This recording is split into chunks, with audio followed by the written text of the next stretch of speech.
una carta más, hermanos, del cielo. Es una carta de Dios a la iglesia. Cada iglesia no es separada una de otra. Nosotros somos Efesios, nosotros somos Esmirna.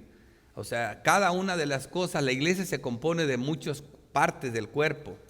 Hoy vamos a ver a la carta a Esmirna. Es una carta, es la segunda carta que es dirigida a la segunda iglesia que es dirigida esta carta. Así que vamos a tomar lectura Apocalipsis 2, del 8 al 11. Carta de Cristo a las iglesias, específicamente a Esmirna. Escribe al ángel de la iglesia en Esmirna, el primero y el postrero, el que estuvo muerto y vivió, dice esto: yo conozco tus obras y tu tribulación y tu pobreza, pero tú eres rico, y la blasfemia de los que se dicen ser judíos y no lo son, sino sinagoga de Satanás. No temas en nada lo que vas a padecer. He aquí el diablo echará a alguno de vosotros en la cárcel, para que seas probados. Y tendréis tribulación por 10 días. Sé fiel hasta la muerte, y yo te daré la corona de la vida. El que tiene oído, oiga lo que el Espíritu dice a las iglesias. El que venciere no sufrirá daño de la segunda muerte. Esta es palabra del Señor. En esta ocasión, hermanos, vamos a ver otra vez Dios dirigiendo a su iglesia. En esta ocasión vamos a ver a Esmirna, y se le está comunicando una carta muy íntima. Estas cartas tienen un lenguaje que solamente la esposa puede entender, y es algo muy íntimo porque es un lenguaje que el mundo no conoce. Estamos conociendo algo de Dios desde la perspectiva de Dios. Es algo como paradojo a nuestros pensamientos, no podemos entenderlo. Hay cosas que no se pueden entender, hay cosas del esposo que solo sabe la esposa, y solamente a ella le es saber esto. El mundo no puede entender porque esa relación de tantos años, no puede entender esas cosas, pero la relación que ellos tienen es íntima y personal. Así debemos de entenderlo para poder entender de estas cosas, de tantas paradojas que a veces son contrarias a nuestra mente. Por ejemplo, aquí estamos viendo: yo conozco tus obras, tu tribulación y pobreza. Dos cosas que aparentemente nosotros no queremos padecer: tribulación, pobreza. Si a eso vengo a la iglesia, para que el Señor me quite la pobreza y la tribulación. Y fíjate lo que dice: pero tú eres rico. ¿Cómo? ¿Sí? Tú eres rico. Así que estas paradojas son las que vamos a ver hoy, estas enseñanzas tan claras en las Escrituras. Tenemos un texto donde ya por la gracia de Dios, como le dije, el libro de Apocalipsis no está desligado de las Escrituras, es uno con toda la Biblia. Este tema ya se ha manejado en la doctrina, en las enseñanzas del apóstol Pablo a los Corintios, y bien claro, ¿verdad? Donde hay grandeza, donde la gente no ve, donde hay riqueza en la pobreza, y donde hay gozo en las tribulaciones y en las aflicciones. Por ejemplo, 2 Corintios 8, versículo 1, dice el apóstol Pablo: asimismo, hermanos, os hacemos saber la gracia de Dios que se ha dado a las iglesias de Macedonia. Mira esto: que en gran prueba de tribulación, aquí vemos tribulación, la abundancia de gozo. Wow. En tribulación, en aflicción, gozo. Qué raro, ¿verdad? Abundancia de gozo. Y en su profunda pobreza abundaron en riquezas de generosidad. O sea, ¿cómo vemos nosotros en la tribulación gozo y en la pobreza riqueza? Eso es lo que esto se le está comunicando a esta iglesia. Tribulación y pobreza no es cualquier cosa. En el desarrollo del tema vamos a entender mejor el mensaje que Dios le da a esta iglesia. Cristo, el libro de Apocalipsis es claro, se trata de una guerra entre Satanás y Cristo, ¿verdad? Y Cristo gana. Ese es el tema central del libro de Apocalipsis.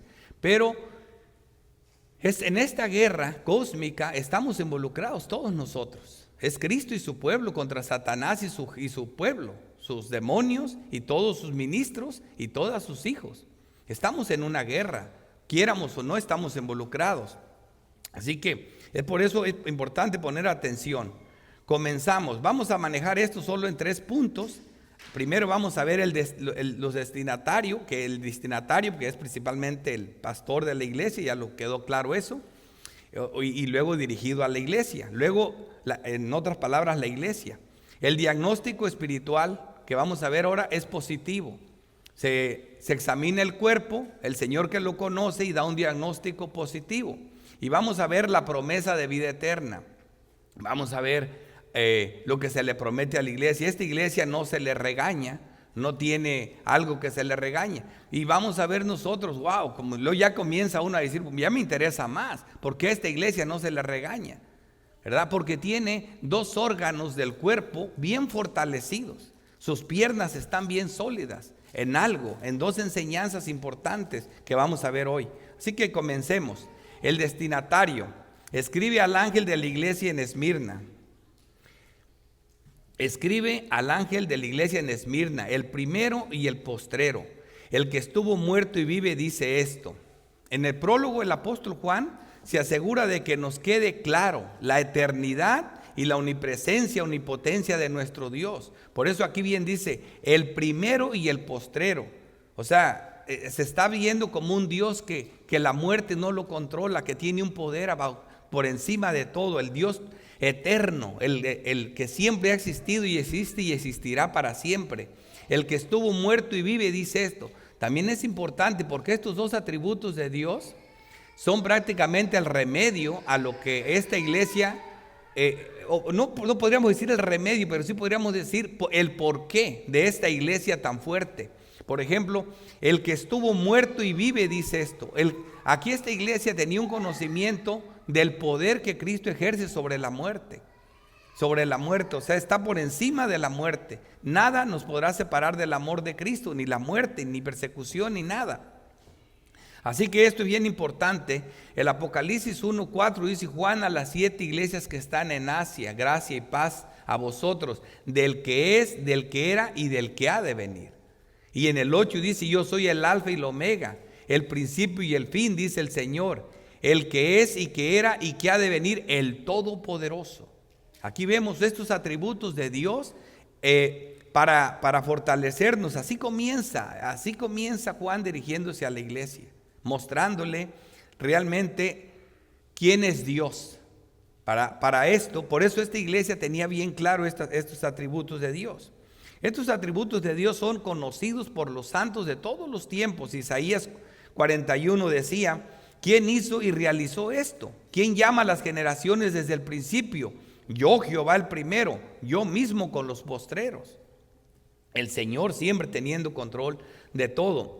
Isaías 44:6 también dice: así dice Jehová, Rey de Israel y su Redentor. O sea, Dios le habla a su pueblo de esta manera: Jehová de los ejércitos, yo soy el primero y yo soy el postrero, y fuera de mí no hay Dios.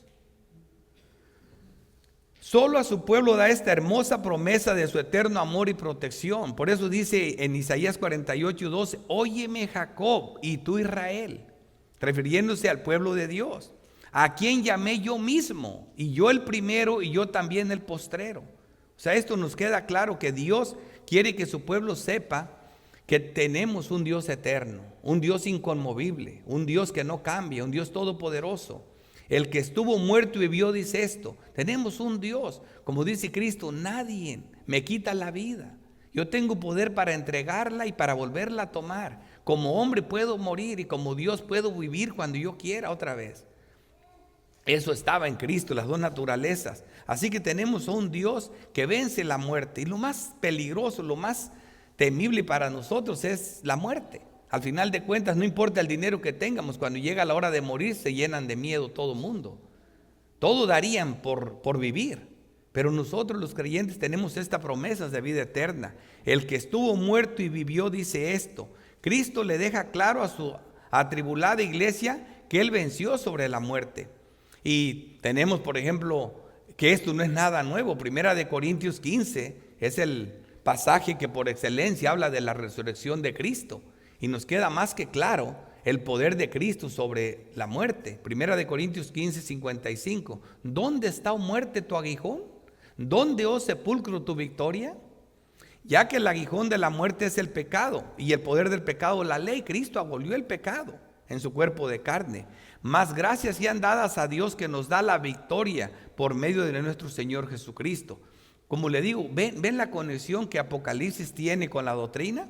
Así que, hermanos míos, amados, está firmes y constantes, creciendo en la obra del Señor, siempre sabiendo que nuestro trabajo en el Señor no es en vano. Así que en el prólogo y al dirigirse a la iglesia, Él se da a conocer con estas dos cosas de su persona, ¿verdad? El eterno Dios y el que tiene poder sobre la muerte. Ahora vamos a pasar al diagnóstico espiritual positivo.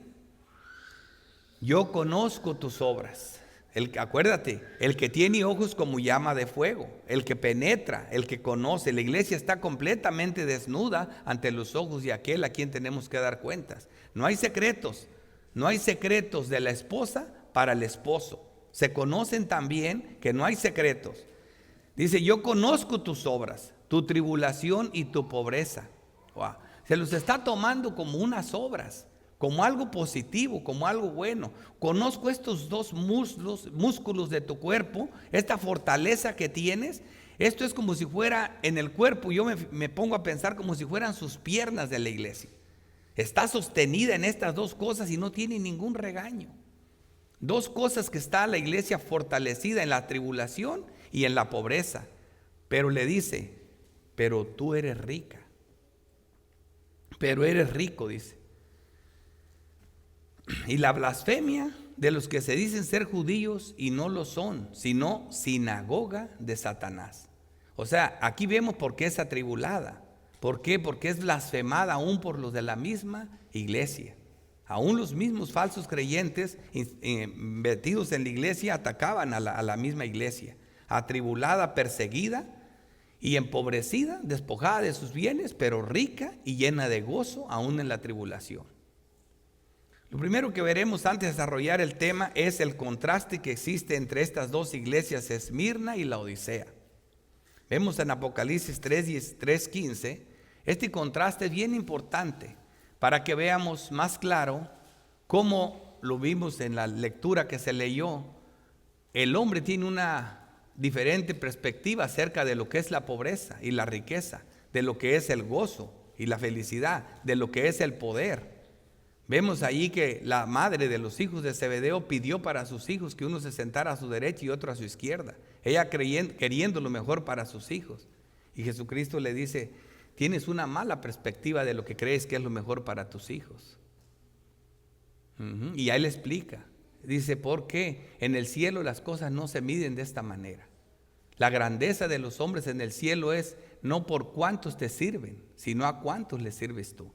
Porque el Hijo del Hombre no vino a ser servido, sino a servir y a dar su vida en rescate por muchos. ¿Ves la paradoja al pensamiento humano? Qué diferencia, qué forma tan rara. Así que vemos aquí la iglesia que se creía rica, o que era rica realmente para los ojos del mundo. Apocalipsis 3:15. Yo conozco tus obras, pero a esta iglesia rica, lejos de no tener regaño, tiene un buen regaño. Dice, ya predicaremos acerca de ella, ¿verdad? Le dice, yo conozco tus obras, que ni eres fría ni caliente. Esta es la iglesia tibia, la iglesia que hasta el mismo Dios vomita. Ojalá fueses frío o caliente, pero cuanto eres tibio y no frío ni caliente, te vomitaré de mi boca. Porque tú dices, o sea, en los términos humanos realmente era rica. Cuando dice tú dices, o sea, para ti, pero no para Dios. Tú dices, yo soy rico y me he enriquecido y de ninguna cosa tengo necesidad. Y no sabes, eso es lo que ella pensaba. Wow, económicamente estoy fuerte. Esta iglesia no tenía pobreza. Rica, tenía todo, cuentas bancarias, todo bien, todo lleno de dinero. Dice, no tengo necesidad. Pero fíjate su riqueza según los ojos de Dios, la cabeza de la iglesia. Y no sabes que tú eres un desventurado, miserable, pobre, ciego y desnudo. Por tanto, yo te aconsejo que de mí compres oro refinado en fuego para que seas rico, y vestiduras blancas para vestirte, y que no se descubra la vergüenza de tu desnudez, y unjas tus ojos con colirio para que veas. ¿Ves cómo están develados los ojos de los incrédulos? Ellos piensan que la felicidad de nosotros es el dinero y no tener preocupaciones ni aflicciones. Pero Dios ve que en esas cosas hay fortaleza para los creyentes. Y como les digo, es el tema en las Escrituras, ya lo vimos. ¿Cómo debemos de interpretar el libro de Apocalipsis? Fácil, como lo interpretó Cristo y los apóstoles, como lo interpreta la doctrina. Tribulaciones. ¿Cómo se ven las tribulaciones en la Biblia? El hecho de que tras las tribulaciones de los creyentes están las recompensas eternas y las bendiciones espirituales, esto no quita el hecho de que las tribulaciones son reales. Por ejemplo, en Juan 16:33, Cristo le advirtió a sus discípulos: estas cosas os he hablado para que en mí tengáis paz. En el mundo tendréis aflicción, pero confiad, yo he vencido al mundo. ¿No le suena muy parecido este texto a lo que se trata el libro de Apocalipsis? ¿Ves cómo debemos interpretarlo? Como lo interpretó Cristo. Tendréis aflicciones, pero yo he vencido al mundo. Es una guerra entre Cristo y el mal, y Cristo gana y su pueblo con él. Por eso el constante: al que venciera, al que venciera, al que venciera. Sí, porque es una guerra. Es una guerra. Pero sabemos quién va a vencer. Como dice Pablo: yo no golpeo al aire, yo no tiro golpes al viento, yo no corro a ver si voy a ganar, sé que voy a agarrar el premio. Hechos 14:22. Confirmaos los ánimos de los discípulos, exhortaos a que permaneciesen en la fe, diciéndoles: es necesario que a través de muchas tribulaciones entremos en el reino de Dios. Wow, es necesario. Pero ¿qué hay? ¿Qué te dicen en las iglesias? No vas a pasar por la tribulación.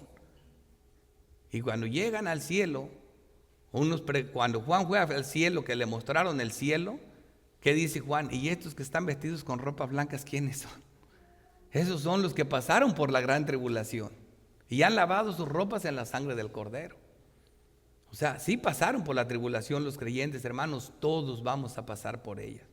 Cristo dice: si eso hicieron con el árbol verde, ¿qué no harán con el seco? No obstante, las Sagradas Escrituras nos enseñan la extraña pero verdadera verdad del gozo.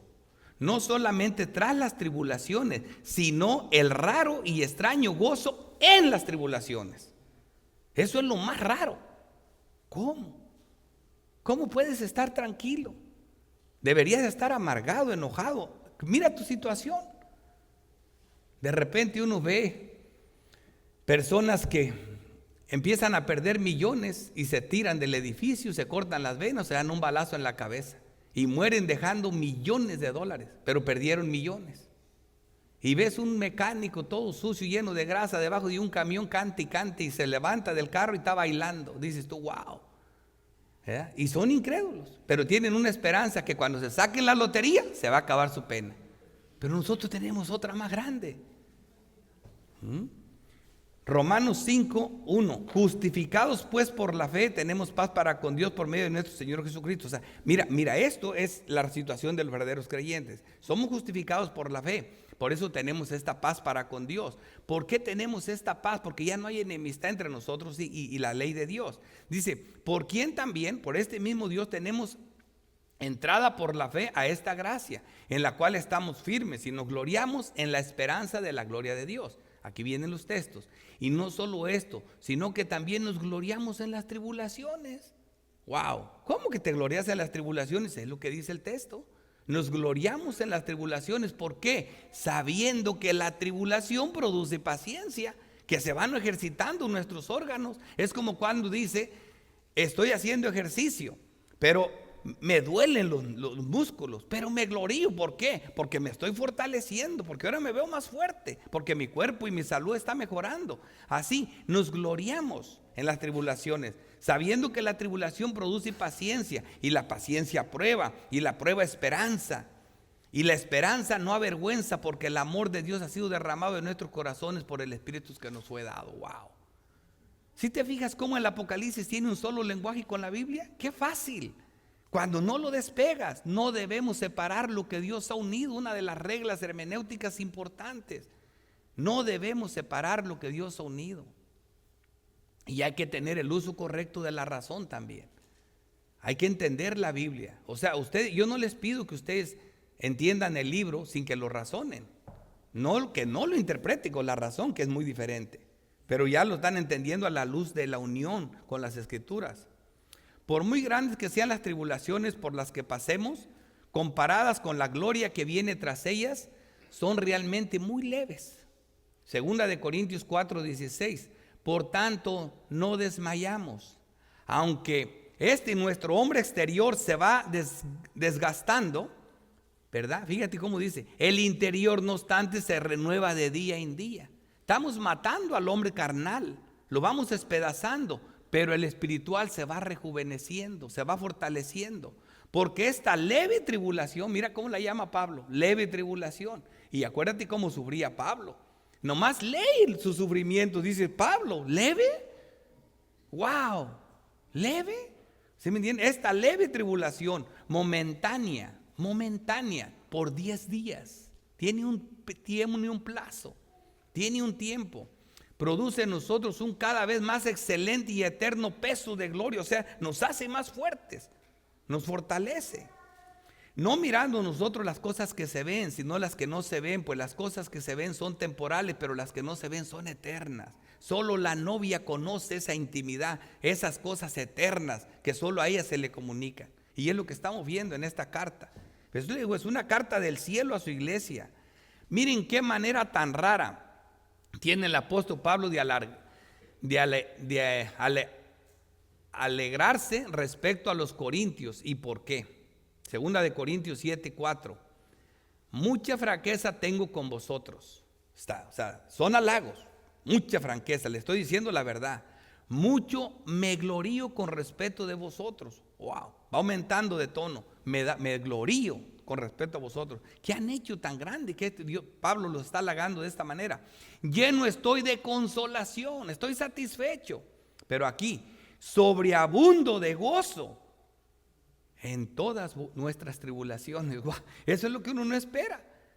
¿Ves? Ese es el extraño gozo, esa es la paz que sobrepasa todo entendimiento. Esta paz que solo la conocen los siervos de Dios. ¿Cómo puede haber así paz entre tanta tribulación? ¿Qué halago tan pesimista para la mente humana carnal? Primero te pego y luego me gozo contigo. Así se oye.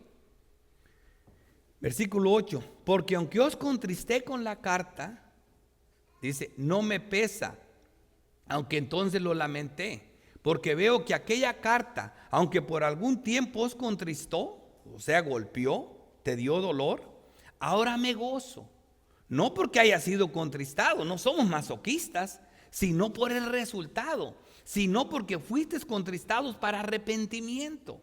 Cuando queremos saber de arrepentimiento para vida, segunda de Corintios 7 es el capítulo por excelencia. Arrepentimiento para vida, segunda de Corintios 7. Dice, porque habéis sido contristados según Dios, no según el hombre. Porque Judas también fue contristado. Judas también se arrepintió y también lloró amargamente, pero no según Dios.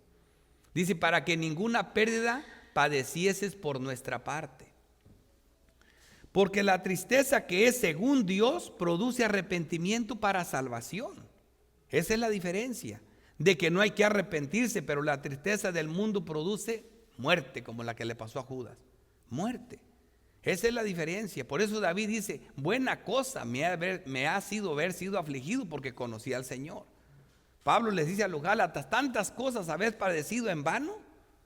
¿Por qué? Porque de alguna manera cuando nosotros somos creyentes y somos rescatados del mundo, sí tenemos algún sufrimiento y sí pasamos por pena.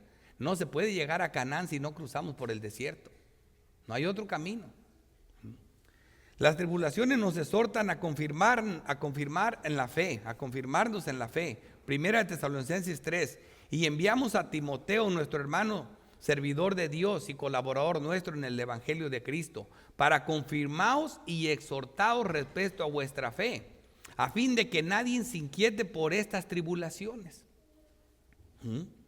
Porque vuestros mismos sabéis que para esto estamos puestos. O sea, claro que van a llegar. No hay quien no va a pasar por la tribulación a menos que no seas creyente. Porque también estando con vosotros os os predicábamos que íbamos a pasar tribulaciones, como ha acontecido y sabéis. No era nada raro. Y ahora sí. No te preocupes, tú no pasas por la tribulación. La iglesia va a ser raptada y tú no vas a pasar por esto. Puras mentiras. No dice eso la Biblia. Ahora vamos a ver la extraña pobreza. Otra paradoja de las Escrituras es esta extraña riqueza en la pobreza. ¿Cómo que rico y estoy pobre? ¿Cómo me dices rico si no tengo ni para comer? Y aunque la doctrina tiene su amplia y clara interpretación de estas enseñanzas, no obstante, la fuente de toda doctrina viene de Cristo. Jesús llama a sus discípulos para enseñarles la extraña riqueza de la viuda pobre. Jesucristo sentado, viendo el cofre de las ofrendas, cuando los ricos llegaban, los ricos, literalmente ricos, y aventaban tantas sumas de dinero de lo que les sobraba. Y ve una mujer que se levanta y con 2 blancas, o sea, un cuadrante, o sea, 2 centavos, y los pone ahí. Y puso todo lo que tenía de su sustento. Y Jesús no solo lo vio, sino que como el maestro de su pueblo, como el Dios que nos enseña, les dice a los discípulos en Marcos 12:43. Entonces, llamando a sus discípulos, le dijo, y los llamó: vengan, les quiero enseñar algo. Vengan, hay algo que me admiró, hay algo que me tiene asombrado, hay algo que tengo que compartirles. Les dijo: de cierto os digo, y todavía repite esto, cuando él le dice: atención, mucha atención, lo que les voy a decir es importante, es muy íntimo, que esta viuda pobre echó más que todos los que han echado en el arca, les ganó a todos. Wow, ¿ves? ¿Qué humano piensa, sumando las cantidades de los ricos y la cantidad de la viuda, decir: ¿qué tienes en la cabeza, Señor? Claro que no he hecho más que todos. Ellos no entendían eso, porque es una actitud del corazón, no de dinero. Hasta los impíos en el mundo saben, yo mucho lo comento con algunos amigos, ¿cómo defines la pobreza? ¿Qué es realmente ser pobre? No tener dinero, bueno, es un error. Hay gente muy rica y miserablemente pobre, no tienen llenadero, se mueren por más y por más. Y hay personas que tienen 10 años con $5,000 en el banco. 10 años con 5,000 en el banco. Y esa persona puede decir: a mí me sobra el dinero. Y sí te sobra, porque lo tienes ahí guardado. Si tú tienes $1,000 en el banco, te sobra el dinero. Te sobra. Pero lo que no tiene tope es la avaricia del corazón. Siempre se ha dicho que el mundo tiene suficiente para llenar la avaricia, para que nadie sea pobre. Pero no tiene lo suficiente el mundo para llenar la avaricia de un solo hombre. De un solo hombre. Pero tiene lo suficiente para que todos seamos ricos. Pero no la avaricia. Así que todo depende. El Señor así lo vio. Y eso es lo mismo que vemos en el texto de apoyo, en 2 de Corintios 8. Así mismo dice, aquí estamos viendo esta misma enseñanza de Cristo. Por eso los llamó: vengan, vean. Y ellos lo aprendieron. Y Pablo lo aprendió del cielo. Asimismo, hermanos, os hacemos saber la gracia de Dios que ha dado a las iglesias de Macedonia, que en gran prueba de tribulación, la abundancia de su gozo. Gran prueba de tribulación, abundancia de gozo. Te aseguro que esa viuda tenía gozo, porque Pablo dice: que des como dispusiste en el corazón, no con tacañería, sino con gozo. Y ella dio todo porque tenía gozo. Dio todo lo que tenía, con gozo, dice. Y su profunda pobreza abundaron en riqueza. ¿Cómo está eso? Pobreza, abundancia de riqueza. Tribulación, abundancia de gozo. No lo podemos entender. Pero eso es la situación de acuerdo a cómo Dios lo ve. Porque ya conocéis la gracia de nuestro Señor Jesucristo, que por amor a vosotros se hizo pobre, siendo rico, para que vosotros con su pobreza fueses enriquecidos. Nosotros somos ricos en Cristo. No tenemos necesidad de nada. Cristo nos dice que estamos mejor que Salomón. Dice: Salomón se echaba perfume pero apestaba. Pero estos lirios no necesitan perfume y huelen hermosos todo el tiempo. Y yo siempre he dicho, en muchas cosas superamos a Salomón. Salomón no tenía una cama como la que tenemos ahora, ni manejaba un carro con la suspensión con la que manejamos los carros nosotros. Él era un carruaje. No tenía aire acondicionado, le tenían que echar viento o calentarlo con cobijas. Nosotros tenemos aire acondicionado a la temperatura que queremos. O sea, Dios, en Cristo tenemos todo. Vemos en la Biblia que no se les desgastaron los pies. ¡Ay, qué milagro tan grande! Sus zapatos no se desgastaron en los 40 años que andaban en el desierto. Pero mira el closet tuyo, a ver si también se te han desgastado los tuyos. Te aseguro que no existe una mujer que tenga un par de zapatos. No, mínimo de 10 para arriba. No, eso no falla. Este enriquecimiento es de índole espiritual eterno y supera por mucho al material. Santiago 2:1 dice: hermanos míos, que vuestra fe en nuestro glorioso Señor Jesucristo sea sin excepción de personas. Hermanos míos, amados, oí, ¿no ha elegido Dios a los pobres de este mundo? Santiago nos exhorta a que no veamos la pobreza y la riqueza como la ven los hombres, que no hagamos distinción de personas como el rico que entra y lo sientes enfrente y al pobre no hay razón de meterlo, que no distingas de esa manera. Dice: hermanos míos, oíd, ¿no ha elegido Dios a los pobres de este mundo para que sean ricos? ¿En qué? En fe. ¿Y herederos de qué? Del reino que ha prometido al que les ama. Cuando el mundo vea que los santos heredarán el reino, ellos nos darían todo lo que tienen, sus tierras, sus bienes, porque tuvieran lo que nosotros vamos a tener, la vida eterna. Y dice nuestro texto: y la blasfemia de los que se dicen ser judíos y no lo son, sino sinagoga de Satanás. Todavía de que somos atribulados por el mundo, todavía de la pobreza, del despojo de los bienes, todavía ser atribulados por los mismos supuestamente creyentes, por la misma blasfemia de los que se dicen ser judíos y no lo son. ¿Qué sería lo equivalente ahora? Los que se dicen ser cristianos y no lo son. ¿Y sabes cómo les llamaba? No, mis amadísimos hermanos arminianos, no, le llamaba sino sinagoga de Satanás. Así se les llamaba a los que se dicen ser judíos y no lo son, o a los que se dicen ser cristianos y no lo son. A la mayoría de esas tribulaciones son en su mayoría causadas por los falsos creyentes, pero nuestra victoria está garantizada sobre ellos por las promesas de Dios. Y mismo vemos en Apocalipsis 3:9, en otra iglesia, fíjate lo que le dice acerca de estos judíos que los atribulaban, de estos falsos creyentes. En Apocalipsis 3:9 dice: he aquí yo entrego de la sinagoga de Satanás, o sea, de los falsos creyentes, a los que se dicen ser judíos, a los que se dicen ser cristianos y no lo son, sino que mienten. He aquí yo haré que vengan y se postren a tus pies y reconozcan que yo te he amado. Wow. Dios tiene promesas aún para esas tribulaciones. Hay que dejarle las cosas a Dios. Tarde que temprano los falsos creyentes van a reconocer que Dios nos ha amado. Y por último, la promesa de vida eterna. No temas. 365 veces dice la Biblia: no temas, una para cada día. Y hay más. No temas en nada lo que vas a padecer. He aquí el diablo echará a algunos de vosotros en la cárcel para que seas probados, y tendréis tribulación por 10 días. Sé fiel hasta la muerte y yo te daré la corona de la vida. ¿Cómo es que el diablo los echará en la cárcel? ¿Ustedes se imaginan? Estos son los textos del Apocalipsis que hay que saber interpretar. Imagínense al diablo agarrando a la gente y echándola a la cárcel. Por eso en las doctrinas arminianas o carismáticas, todos le echan la culpa al diablo. Hermano, el diablo me dejó sin gasolina el carro. Hermano, el carro se me descompuso porque el diablo me lo descompuso. Toda la culpa le echan al diablo.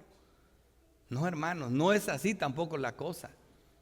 Sí, pero no tienen ni conocimiento de lo que es aquí. ¿Cómo es que el diablo nos echa en la cárcel? Es que estamos en una guerra espiritual, y de alguna manera los demonios están involucrados, así como los ángeles de Dios, los ángeles escogidos. En esta guerra no estamos solos, porque nuestra guerra, no importa con quién sea, no es con carne ni sangre, es con demonios. Así que realmente, aunque te va a echar un hombre a la cárcel. La tribulación va a venir por un hombre, pero controlado por el diablo. Es lo que dice la palabra de Dios. Por eso te digo, para entender, ¿cómo yo entiendo Apocalipsis? La doctrina, la Biblia, es un solo libro. Efesios 6:11. Vestidos de toda la armadura de Dios, para que podáis estar firmes contra las acechanzas del diablo. Hay guerra. El diablo siempre nos acecha, siempre nos ataca. Pero ¿cómo dice? Porque no tenemos lucha contra sangre y carne. No se trata de hombres, de personas, aunque Satanás las usa, sino contra principados, con lo que están detrás de esas personas. Detrás de esas personas, principados, contra potestades, contra los gobernadores de las tinieblas de este siglo, contra huestes espirituales de maldad en las regiones celestes. ¿Ves con quién es nuestra lucha? O sea que por eso estamos en guerra. Este libro habla de eso. Es una guerra contra demonios que están detrás de las personas, detrás de las doctrinas falsas, detrás de los falsos creyentes, detrás de las personas que nos atribulan. Dios nos dice cómo luchar y vencer contra el diablo. Por tanto, tomad toda la armadura de Dios. Dios nos dejó equipados para cruzar el desierto. Dios equipó al pueblo una nube para que la cubriera del sol, una columna de fuego para que le diera luz en la noche, y sus zapatos no se desgastaron, maná para que comiera. Dios se encarga de nosotros. Por tanto, tomad toda la armadura de Dios para que podáis resistir en el día malo, y habiendo acabado todo, está firmes. Es lo que Dios quiere. Esta iglesia tenía firmes sus piernas, fortalecidas. Entre la pobreza y las tribulaciones estaba sólida, sus órganos estaban fuertes. Por eso no la regañó. Por eso pudo con todo lo demás. Está pues firme, ceñidos vuestros lomos con la verdad. ¿La verdad de qué? Del evangelio. Vestidos con la coraza de justicia, la justicia de Dios. Por eso dice: justificados con la fe, tenemos paz para con Dios. Calzados los pies con el apresto del evangelio de la paz. Este evangelio que solo es y da paz. Solo justificados por Cristo tenemos paz para con Dios. Sobre todo, tomad el escudo de la fe, con que podáis apagar todos los dardos de fuego del maligno. ¿Ves que estamos en guerra? ¿Ves que somos atacados constantemente? ¿Ves que anda como león rugiente buscando a quien devorar? Él no descansa, pero estamos equipados. Sobre todo el escudo de la fe. La fe se fortalece en las tribulaciones, en la pobreza, y nos fortalece. Y por eso podemos apagar esas llamas de fuego del diablo. Tomad también el yelmo de la salvación. O sea, haz uso de tu salvación y de los medios de gracia. Y la espada del Espíritu, que es la palabra de Dios. La espada del Espíritu, que es la palabra de Dios. Orando en todo tiempo, con toda oración y súplica en el Espíritu. Hay que orar. Velando en ello con toda perseverancia y súplica para todos los santos. ¿Ves cómo Dios nos equipa? Sé fiel hasta la muerte y yo te daré la corona de vida. Sé fiel hasta la muerte. ¿Hasta dónde somos fieles? Hasta la muerte. Porque ahí se termina todo y comienza todo. Se nos manda ser fieles hasta la muerte, tal como Cristo nos enseñó. Primera Tesalonicenses 5:24. Fiel es el que os llama, el cual también lo hará. No solo Él es fiel, sino que también hará que nosotros seamos fieles. Esas son verdades. ¿Ves que así vas a ver de unida todo el tiempo el Apocalipsis a las Escrituras? Y fue cuando precisamente fue fiel hasta la muerte que logró la victoria sobre el pecado, la muerte y Satanás. Lo que más nos tememos, Colosenses 2:13. A vosotros estando muertos en pecados. Esta era la situación de todos nosotros antes de venir a Cristo. En la incircuncisión de vuestra carne os dio vida juntamente con Él, perdonando todos los pecados, anulando el acta de los decretos que nos había contra nosotros, que nos era contraria, quitándola de en medio y clavándola en la cruz, y despojando a los principados y a las potestades, y a los exhibió públicamente, triunfando sobre ellos en la cruz, en su muerte. ¿Ves qué rara forma? ¿Ves por qué Dios nos habla así? No nos dice algo que Él no sea así. En su muerte Él ganó. Satanás dijo gané, y Dios dijo gané. Y el diablo fue derrotado. Cuando por fin lo clavó en la cruz, pensó que había ganado, y ese día perdió. Ese día perdió. Vemos también, les voy a leer esto leído, porque Yo no soy bueno para estas historias, pero uno de los pastores de esta iglesia, que fue discípulo de Juan, Policarpo de Esmirna, parece que esto que le predijo aquí el Apocalipsis le sucedió a él. Ese hombre fue quemado, lo amenazaron con las fieras, vio que no se espantó, le dijeron te vamos a quemar, menos, no se espantaba, no se asustaba, estaba convencido de su fe, fortalecido, era fiel. Vemos este hombre, los discípulos, este hombre vemos aquí le voy a leer lo que dijo cuando lo iban a quemar. Durante 86 años he sido su siervo y no he hecho mal alguno. ¿Cómo puedo ahora blasfemar de mi rey que me ha salvado? Entonces le dijo, haré que ardas con fuego si desprecias las fieras, como no te arrepientas. Pero Policarpo dijo, ¿tú me amenazas con fuego que arde un rato y después se apaga? Pero no sabes nada del fuego del juicio futuro y del castigo eterno que está reservado a los impíos, porque ¿por qué te demoras? Haz lo que quieres. Y así fue que lo quemaron. Este hombre fue pastor de la iglesia de Esmirna, conoció a Pablo de primera mano y murió de esta manera. 86 años sirviendo al Señor, no lo iban a hacer retractarse. Esta es ser fiel hasta la muerte. Y este hombre fue fiel. Dice, por 86 años he sido tan feliz, tan gozoso. ¿A poco me vas a asustar por un fuego que me va a mandar a la paz eterna con Dios? No, lo asustaron. Dios le dio fortaleza. Ustedes pueden leer la historia, hay muchos videos de esto en la Biblia. Luego versículo 11, el que tiene oído oiga lo que el Espíritu dice a las iglesias. El que venciere no sufrirá daño de la segunda muerte. ¿Cuál es esta segunda muerte? Es un tema muy conocido con los creyentes. Los creyentes, hasta hay camisetas en las iglesias, aquí en Estados Unidos se usa mucho eso, que dicen, el que nace 2 veces, muere una sola vez. Y el que nace una sola vez, muere 2 veces. O sea, nosotros nacimos ya 2 veces, los creyentes.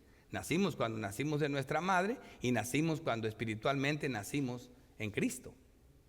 Y por eso vamos a morir una sola vez, cuando nos moramos, muerte literal. Pero los incrédulos que nacieron una sola vez van a morir 2 veces. ¿Cuál es esta segunda vez? Muerte. Apocalipsis 26. Apocalipsis 26.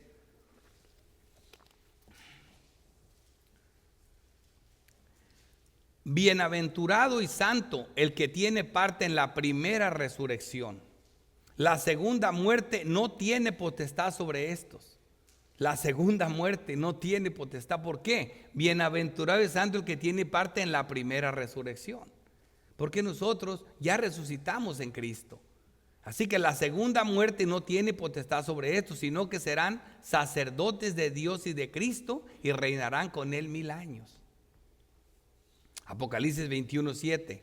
El que venciere, y siempre les digo que Apocalipsis usa estos términos, y siempre hay que tener presente por qué usa estos términos, el que venciere, no porque, como dicen los arminianos, ya ves que hay que vencer para ganar. No, es porque ¿de qué se trata el libro? De una guerra. ¿Entre quién? Entre Cristo y sus ángeles y sus siervos, y Satanás, el anticristo, sus demonios y sus siervos. Pero Cristo gana. Y si se trata de una guerra, nosotros vencemos. Pero ¿cómo vencemos? En Cristo. En Cristo. Se nos manda que lavemos las ropas, que no mantengamos las ropas blancas, de verdad. Y cuando preguntan, ¿y estos que están aquí cómo están? Han lavado sus ropas en la sangre del Cordero.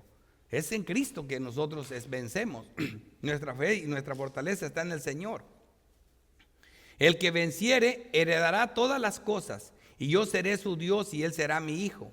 Pero los cobardes, incrédulos, los abominables, homicidas, los fornicarios, hechiceros, los idólatras y todos los mentirosos tendrán su parte en el lago que arde con fuego y azufre, que es la muerte segunda.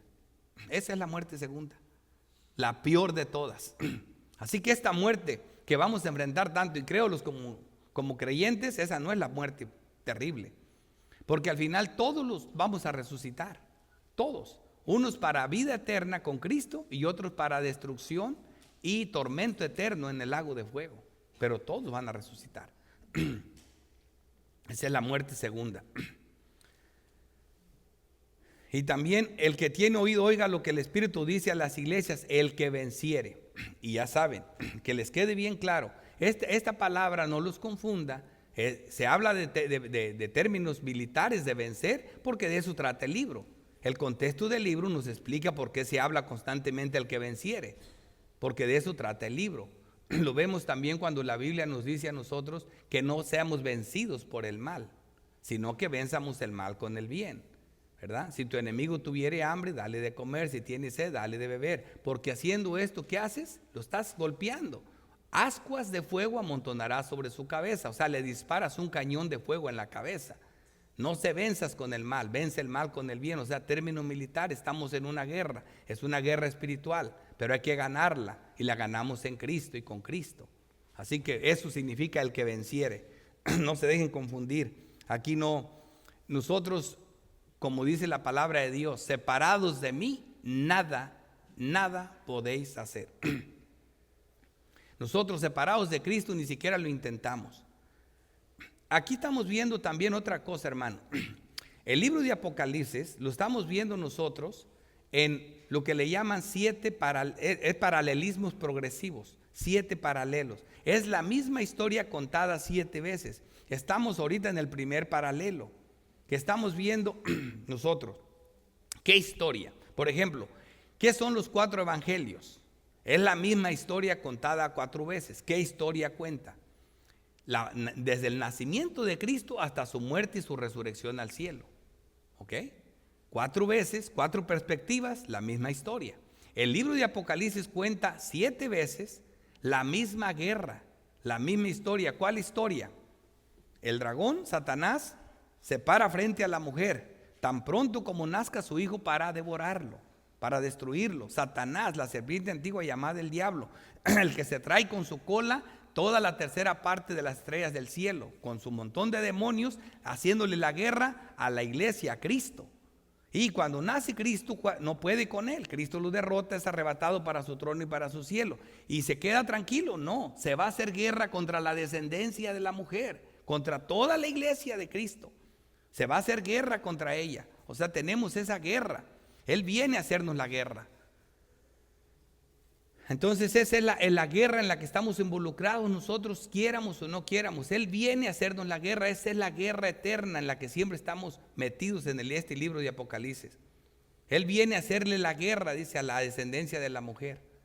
Y eso es lo que el libro trata. Es una batalla que tenemos nosotros, es una guerra que tenemos entre Satanás y Cristo. Pero Cristo gana. Un par de aplicaciones. Primera aplicación, 2 aplicaciones. Cuando hablamos de lo que nos dejó claro como enseñanza el Señor, es su eternidad y fidelidad, nos asegura la victoria y se nos ve como vencedores en Cristo. Es bien importante cómo se presentó Él ante nosotros. En Romanos 8:36 vemos esto mismo. Vamos a ver este texto. Dice, como está escrito, por causa de ti somos muertos todo el tiempo. Ahí están las tribulaciones, las persecuciones. Por causa de ti somos muertos todo el tiempo. Hay una enemistad entre el mundo y los creyentes. Si somos creyentes, tú no esperes hacerle nada mal al mundo. Él te va a odiar solo. Es lo que Jesús le dijo a sus hermanos. Cuando le dijeron, ve a la fiesta de las enramadas, ya viene la Pascua, haz los milagros que haces acá en Galilea y vas a ver que todos van a creer en ti. Jesús le dice, vayan ustedes a sus hermanos de sangre, en cuanto a la madre, pues, sus medios hermanos, que eran hijos de su mamá. Les dice, vayan ustedes. Ahí estaba prácticamente Judas, el que escribió la epístola de Judas, Santiago, el que escribió la epístola de Santiago, también José, otro hermano de él. Entonces había 4 hermanos y fueron a la fiesta y le digo, para ustedes cualquier tiempo es bueno, pero para mí, como hablo la verdad, yo me meto en problemas. Y sí, llegó a la A la mitad de las fiestas se paró, habló al pueblo y dice que los judíos lo buscaban para matarlo.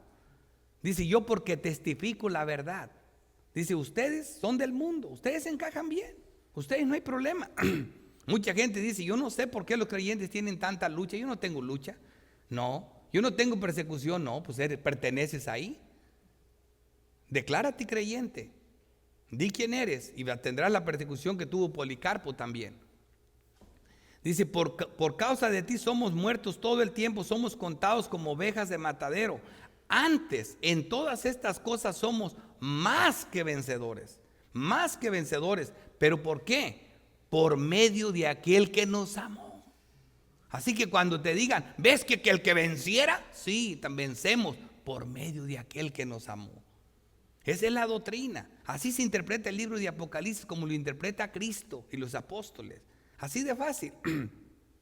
Por lo cual estoy seguro, por eso estoy seguro, porque sé dónde está mi victoria, de que ni la muerte, ni la vida, ni ángeles, ni principados, ni potestades, ni lo presente, ni lo porvenir, ni lo alto, ni lo profundo, ni ninguna otra cosa criada nos podrá separar del amor de Dios que es en Cristo Jesús, Señor nuestro.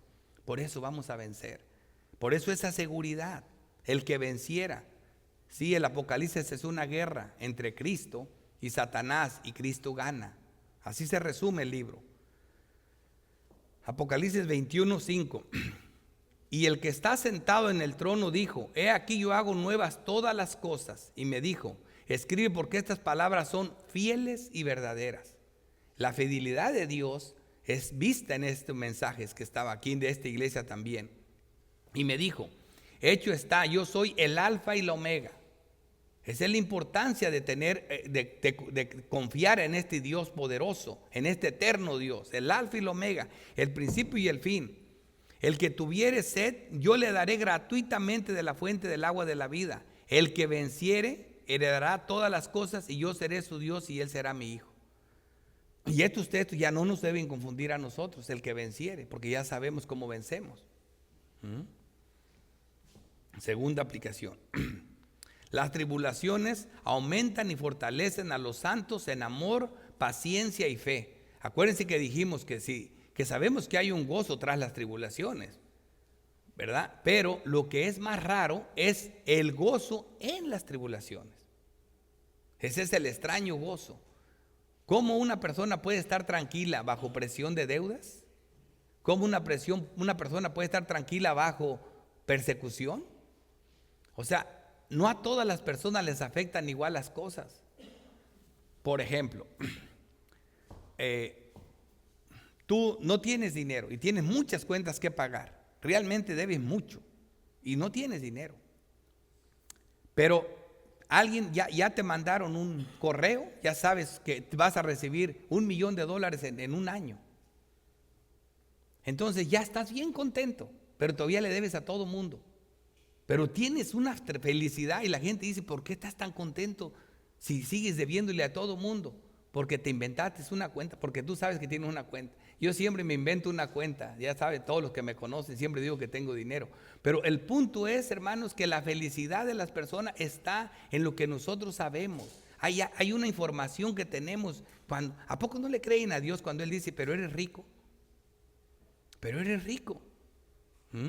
Él dijo, por nada estés afanoso, sean conocidas vuestras peticiones con acciones de gracias y ruego, porque no te dejará, nunca te desamparará. Nos dice que nos va a ir mejor que a Salomón. Tenemos que dar siempre gracias a Dios por vosotros, hermanos, como es digno. Primera de Tesalonicenses 1:30. Cuanto vuestra fe va creciendo y el amor de todos, cada uno de vosotros, abunda para con los demás. La fe va creciendo, el amor abunda para con los demás, tanto que nosotros mismos nos gloriamos de vosotros en las iglesias de Dios. ¿Por qué? ¿Por qué se glorian?